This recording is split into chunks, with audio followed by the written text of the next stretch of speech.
Precious tritium is the fuel that makes this podcast go. There's only 25 pounds of it on the whole planet. With great power comes great responsibility.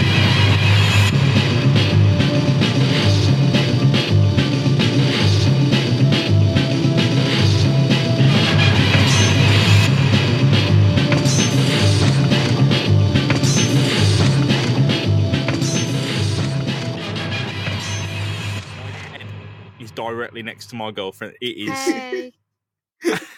This is going to be a travesty of an episode. It's absolutely fantastic. I apologise in advance. So do I. Carry on. I literally have the flu as well, so please be mindful of that. Is that you putting on a voice? No. You're putting on a voice. That's a radio voice. It's my sniffles. She's brumming. She's like this, bab. It's like what was it? The Avengers, and he's just like, no, I am not. I'm not putting on a voice. In case you haven't noticed, this is the latest episode and all new Swinging Through Spider-Man, a podcast where I, James, read through a Spider-Man comic with my mate Brad. And today we're joined by Jade. Hello, Jade. Hey, I'm Jade. I have the flu. That's her defining quality. That she has the flu. Yeah, She's coughing down the mic. It's probably the best quality, to be perfectly honest with you. So we apologise in advance. We're trying something new for issue 52 of The Amazing Spider-Man. What happened last week, Brad? Because you're going to need to get Jade up to date. Okay. So what happened last week is Kingpin has been formally introduced as part of the Spider-Man universe now. We understand that he kidnapped Fred Foswell, who we know as Patch.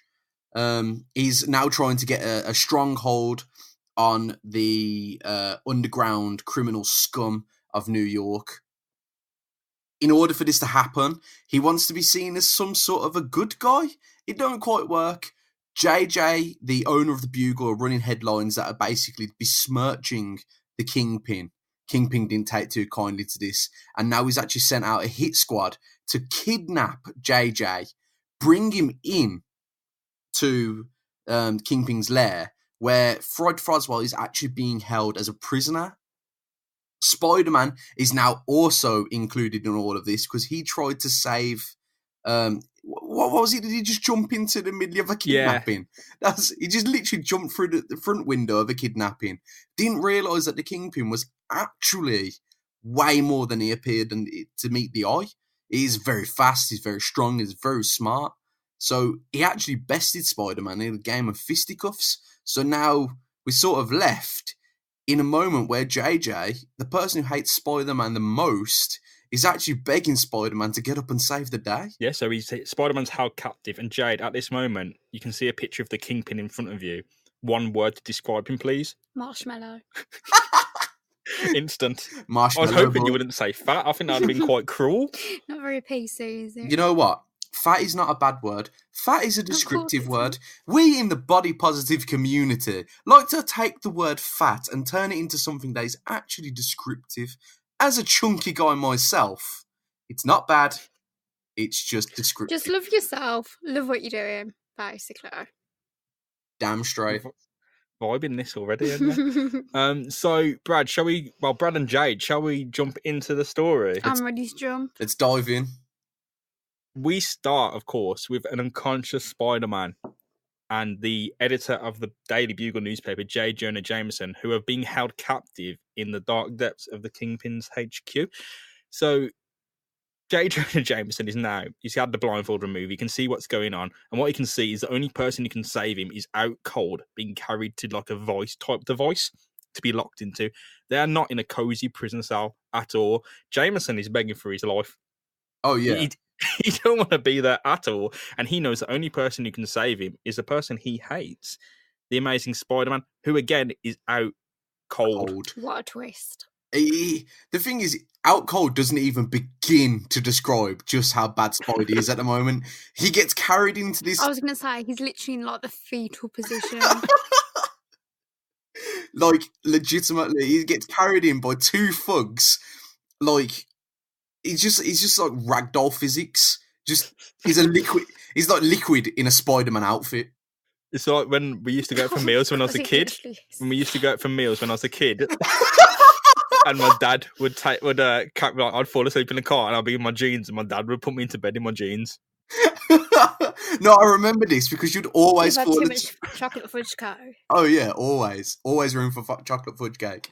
But like you'd fall asleep in the car and you'd wake up mere hours later, transported to your bedroom. It's literally been like 3 years. I was a toddler, and now I've went through two years of school You grade. went through puberty. But yeah, no, I think he's gonna wake up with some dry mouth. Oh He's yeah, not gonna be in a good place. oh yeah, head fuzzy as He fuck. needs that Listerine, man. Guys, this chamber he's locked in, it's filling with water because the Kingpin wants fuck all to do with him. Nothing more. They're done. They're useless to him. Jameson ain't gonna change his mind about reporting crimes. Spider-Man ain't gonna stop fighting crime. I'm not gonna lie. I kind of admire the showmanship where it's like I could just shoot you. And literally with Spider-Man, you could literally just bash his head in with a brick at the moment and he'd be dead. But Kingpin's like, nah, we're gonna go for the water torture death. It's not a good place for him to be Oh, of because course not. the Kingpin he's just filling up the chamber and waiting. What wakes up Spider-Man is the screams of Jade, Jonah Jameson as the cell fills with freezing cold water. Spider-Man, of course, he's superhuman, so he gets free, but that's part one of a few-part plan because they need to do something now to get out of here. Yeah, It's like a fucking sword trap, isn't it? it's exactly what it is. Like, could you imagine the Kingpin like trying to stuff his fat face behind that tiny little jigsaw mask? So you won't play a fucking game. And fucking Billy just like wheeling out. Like, Like the clown. Yeah, the that's. little fuck off dog. But the thing is, do you reckon Billy floats, or do you reckon he just sort of like stay at the bottom of the He's water? fucking wood, ain't he? We all float down here. That's the wrong film. That's the wrong film. That is the wrong film. What do you mean? That's it. That's from it, not the Saw. No, fucking Billy. He's made of wood, and he's the puppet on the fucking tricycle. Yeah, in Saw, I was on Yeah. about. I made a quote from Oh, it. okay. Carry on. We're crossing all the streams today. all the barriers. This is the best crossover event ever. There's so many levels to this.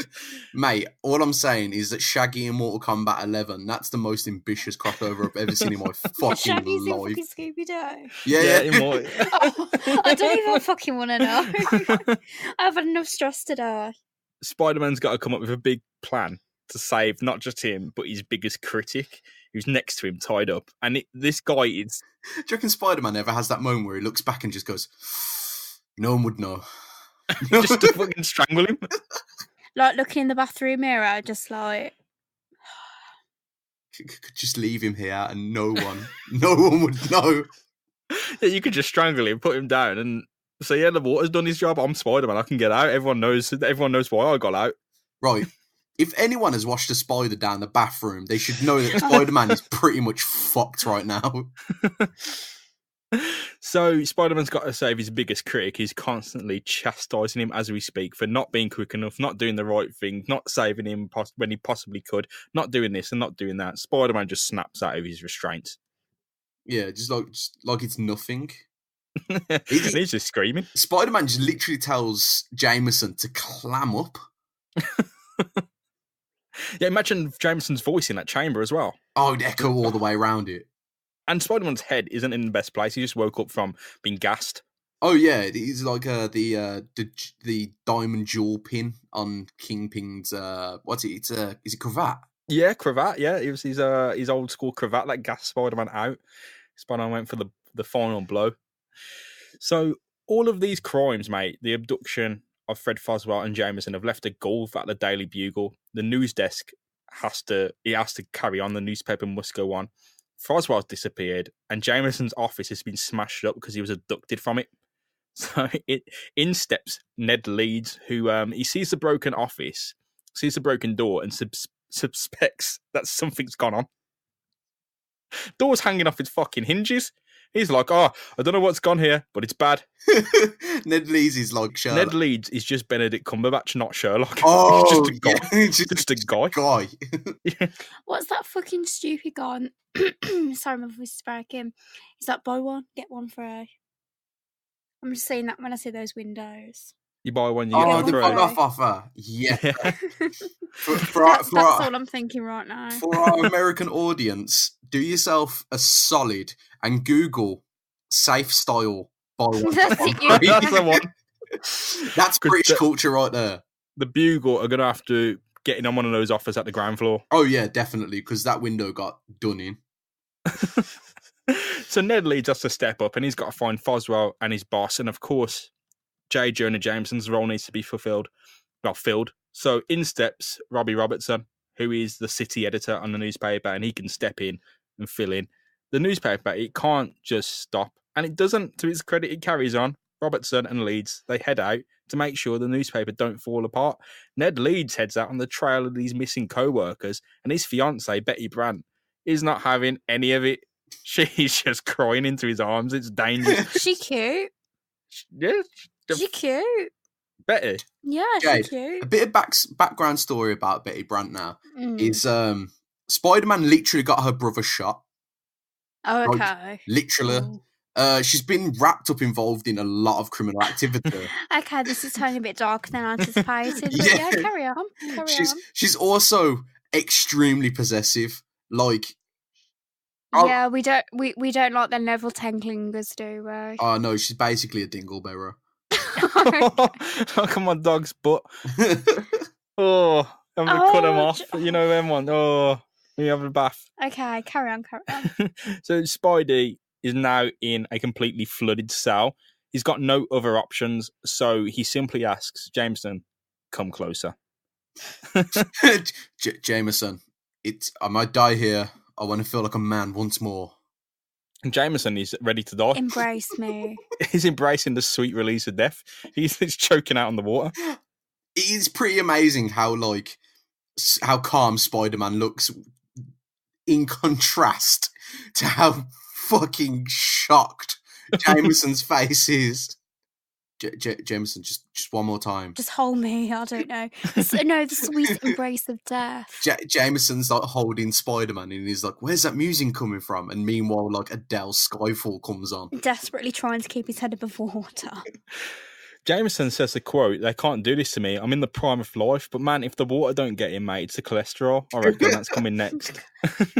But Spider-Man's plan, make a bubble or a dome out of webbing and trap an air pocket and just hope to God that list lasts, because there's no way out. Could you imagine being stuck in an air bubble with Jameson?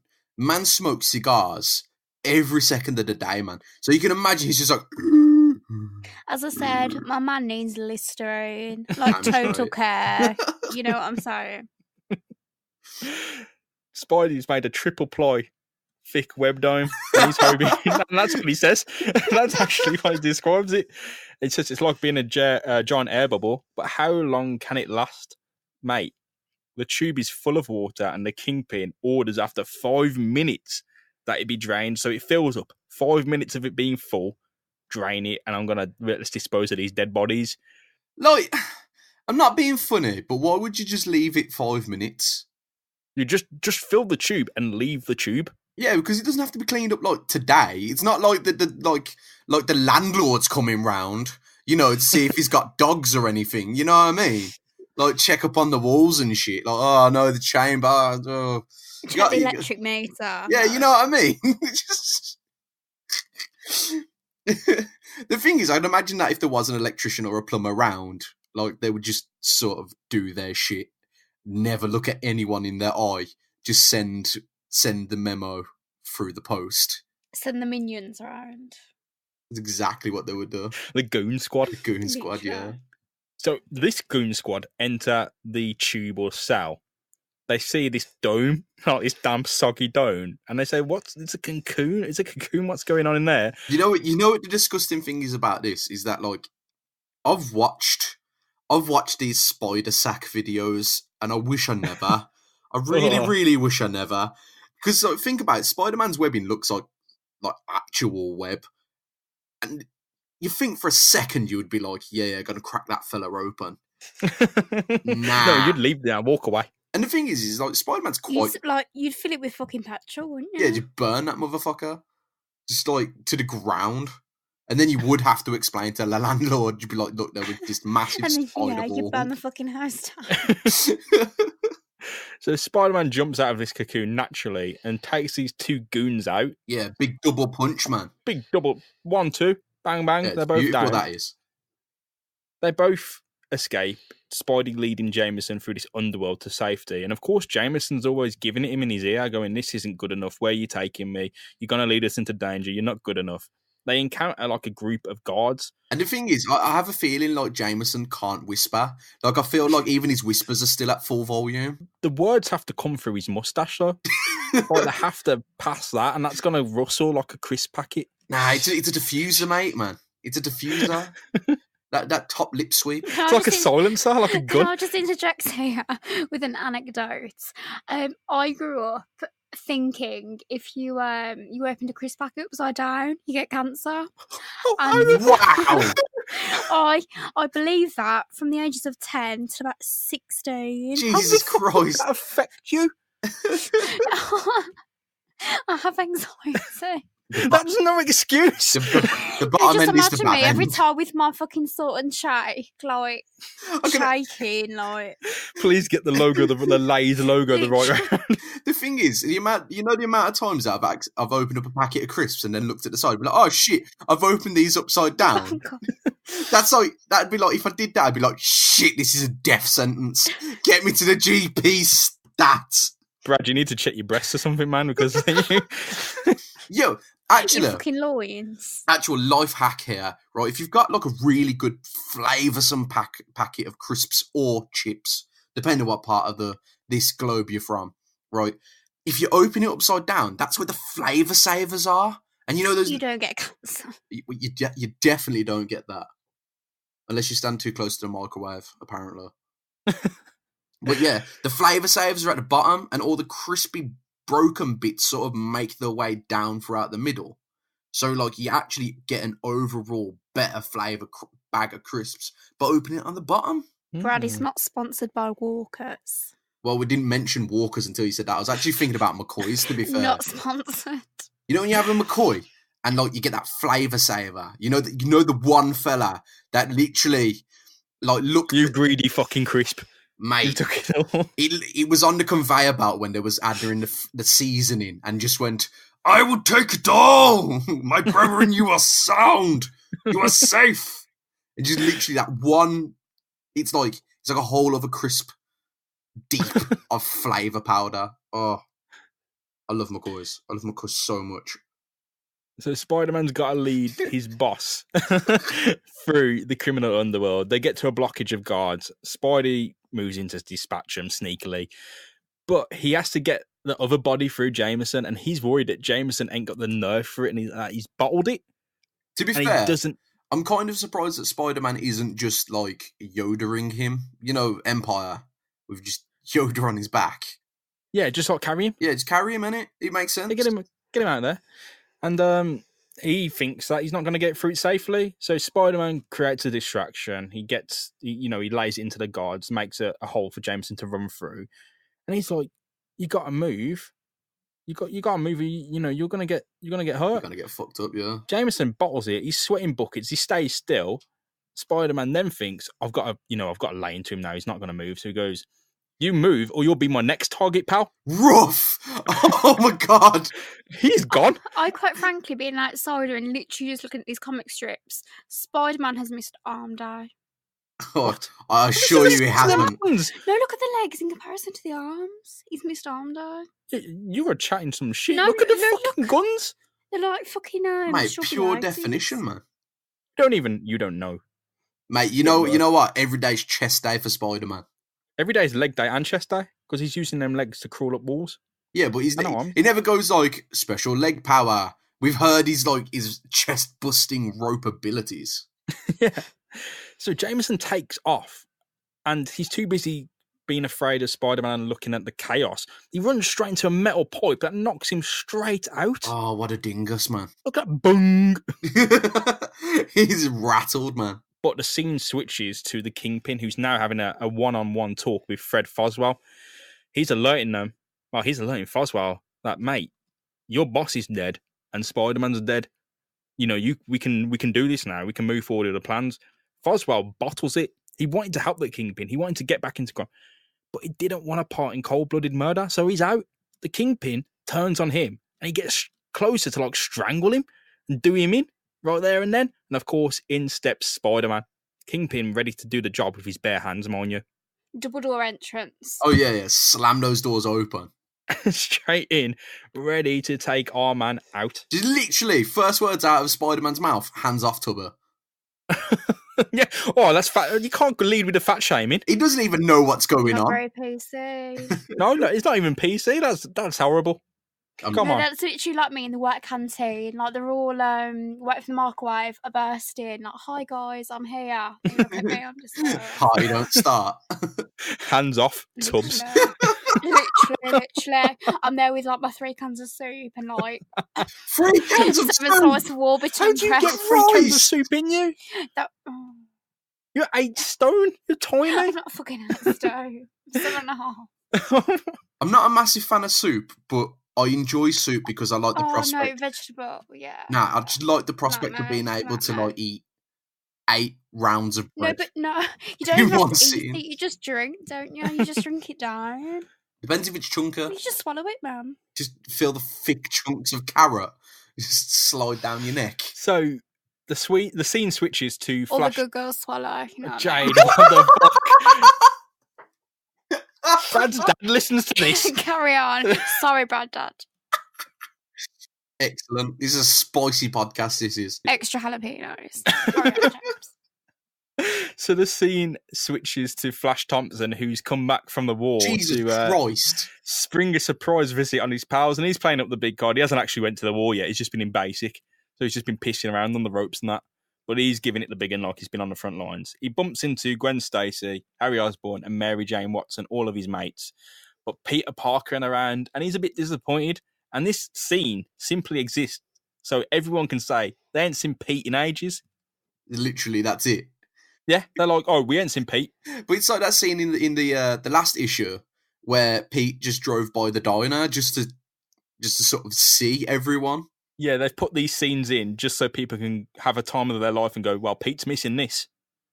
Oh, just to further what Pete's missing.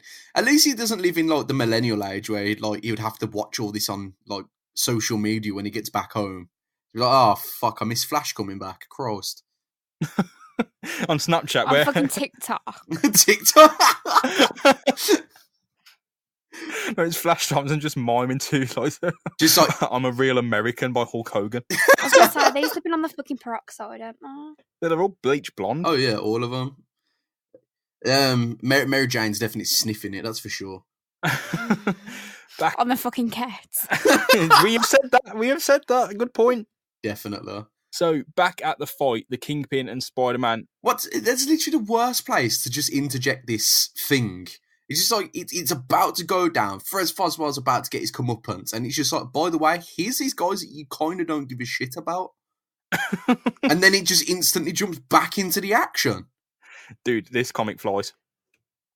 If you know something about Spider-Man, it goes off. A to B, man. A to B. So back at this A fight. to Z. No. No, there's Yes, no yes, letters in yes. between, man. It's just straight A B. Back at the fight, the Kingpin and Spider-Man, they're engaged in hand-to-hand combat, really duking it out.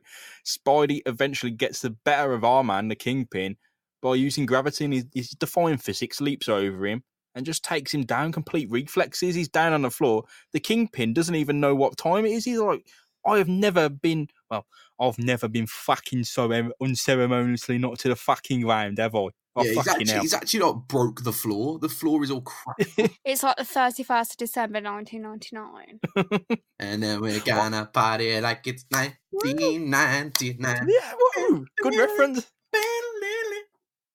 Sorry for doubting you in that one. I thought, where's that one going? Where is that one going? Mute.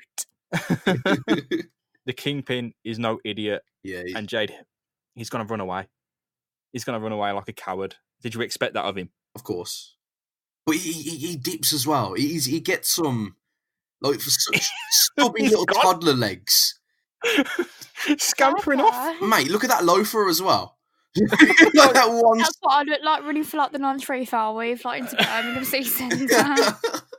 Dude, it's when he jumps into like the escape pod. Look at them shin swinging trousers. That's what I'm saying, man. Look. Like, he's I gone. was gonna say they're fucking like tailor-made. aren't He's they? Donald Trump thick. Like, you know, when he's bending into the truck cabin and you're like, whoa, cake. She thick. But Spider-Man's a bit confused with all this, isn't he? He's like, Yes. he's like, what the hell, man? This guy's so large, and yet he's like, Limber. yeah. He says it's like watching a slow-mo film because he's just getting like thrown about. The Kingpin jumps into this tube, and I have to say, the first thing that comes to mind is he's got undressed in there and he's greased up and shot straight through that tube. And that's Fucking Vaseline. Yeah. Like a like a jelly baby. Augustus Gloop in Charlie in a Chocolate Factory. Yeah. Yeah. Fucking suck right.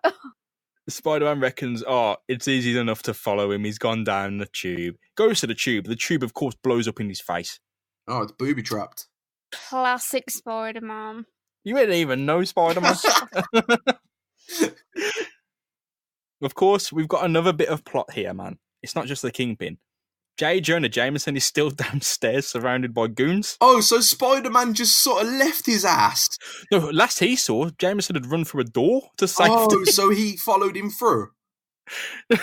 No, he just went, I'm going to go deal with the Kingpin, you run away. He's let him through the door and Jameson's run headfirst into a pole or water pipe, knocked himself out. What a bell end. So he comes to his senses and he realises, hang on, there's loads of goons down here and they've got guns. So he hides and waits for the end as they're just hunting him down. Oh, so now his fight and flight reflexes are fucking working. Oh, he's panicking. He thinks he's dying because the water pipe that he hit had split from his head and is dripping on him. Oh, so he thinks It's been good. funny. Yeah. Sorry, just to interject. It's like his eyebrows are fucking on fleek. Like my man has been to Mac. I love how his eyebrows just look like a longer, bigger version of his mustache. Oh, fucking hell! Like I could only dream. It's like someone, in Photoshop or Paint when you just get the image and just drag it and transform it. Yeah. Highlight it all and just drag it down. Now I'm jealous. So he flies into a panic, sprints off. The goons are after him, ready to kill him. In steps Fred Foswell with a piece of his own. He's going to give Jameson the cover so he can get away. You're the only bloke who ever helped me. I'm going to give you a chance to get away. I'm going to help you. I didn't want you involved. I'm going to step up. Now he wants to step up. This leads to him being shot straight in the stomach. Oh, what a shame.